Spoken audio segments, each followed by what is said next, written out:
Dr. Natalia Kanem, Executive Director of the United Nations Population Fund. Welcome.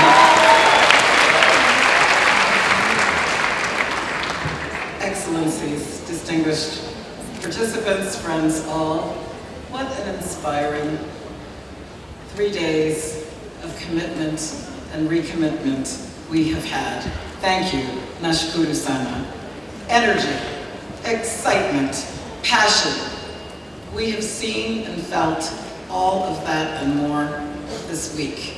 We've shed a few tears as well, and we have come together. Over 9,500 participants from more than 170 countries with a profound sense of shared purpose.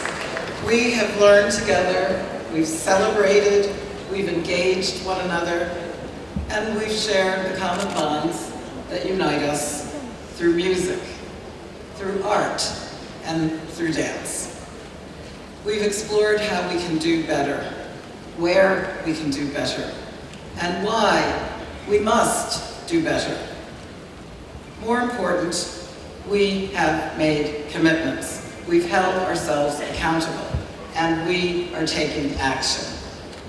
Thanks to all of you, we are closer now than ever to realizing the clear vision of the ICPD Program of Action and the Sustainable Development Goals.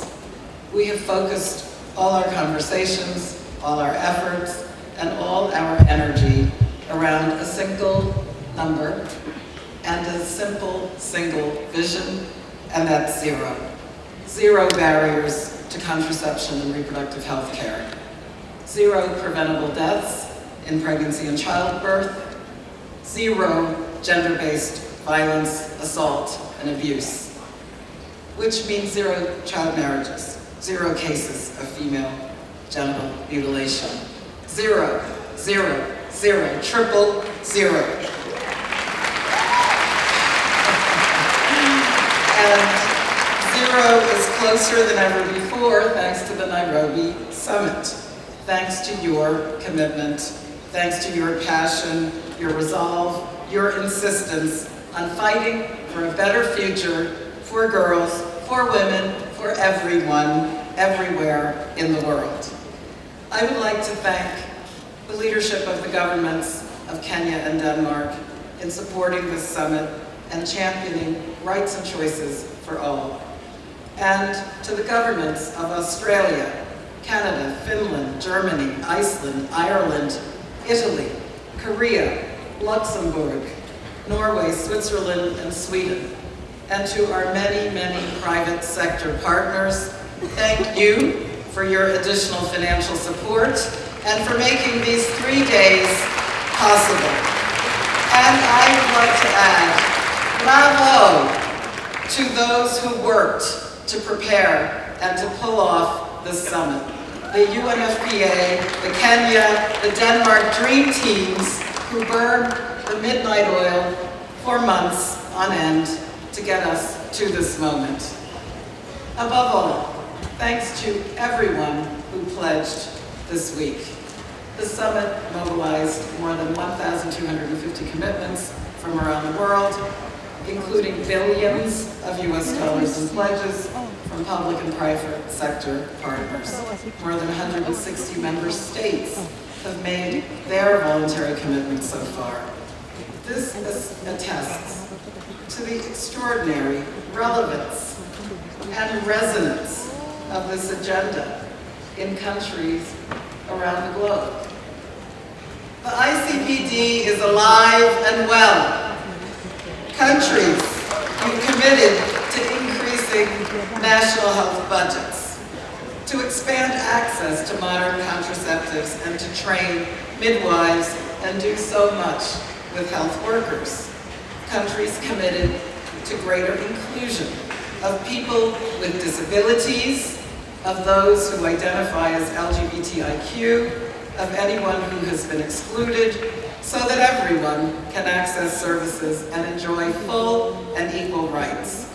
They committed to pass laws to prevent gender-based violence and to eliminate female genital mutilation. We heard President Uhuru Kenyatta with his historic pledge to end FGM here in Kenya within this generation. Countries set in motion actions to harness the demographic dividend, to grow their economies.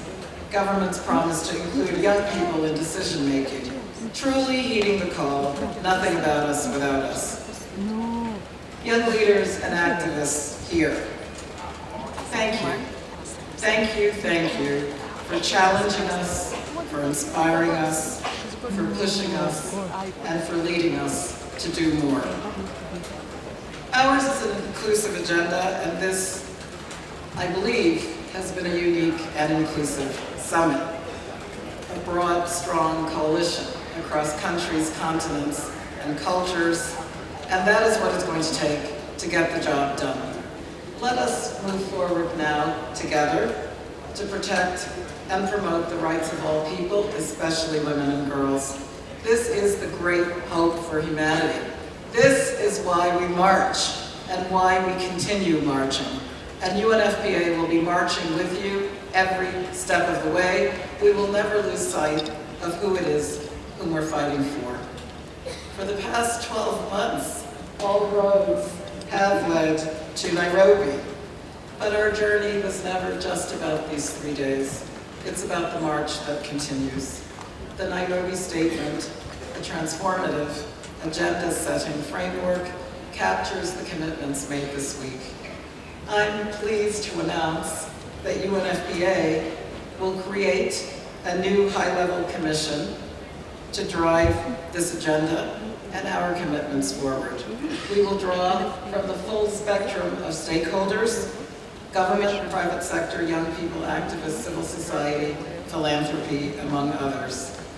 The commission will propose ways to monitor progress on the commitments made here this week, while accounting for all already existing global, regional, and national follow-up mechanisms.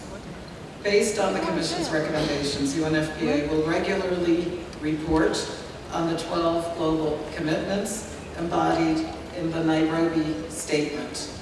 Together, we will work over the next 10 years, the years of action, towards results for women and girls, in keeping with a decade of delivery on the Sustainable Development Goals. Together, we will make sure that promises made are promises kept. We know what we have to do. We know what it will cost. And we know why we do it. We do it because women and girls matter. We do it because sexual and reproductive health and rights matter. This is what unites us.